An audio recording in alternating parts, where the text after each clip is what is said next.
CPM party రాష్ట్ర కార్యదర్శి తమ్మినేని వీరభద్రం గారి ఆరోగ్యం నిలకడగా ఉన్నటువంటి పరిస్థితి ఉంది. మా పార్టీ రాష్ట్ర నాయకత్వం ప్రకటించారు.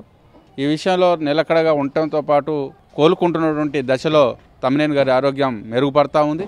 ఈ విషయంలో కార్యకర్తలైనా పార్టీ శ్రేణులైనా ప్రజలైనా ఎలాంటి ఆందోళనకు గురి కావాల్సిన అవసరం లేదని పార్టీ కూడా ప్రకటించింది. మేము కూడా తెలియజేస్తాము, మాకు కూడా సమాచారం ఉంది.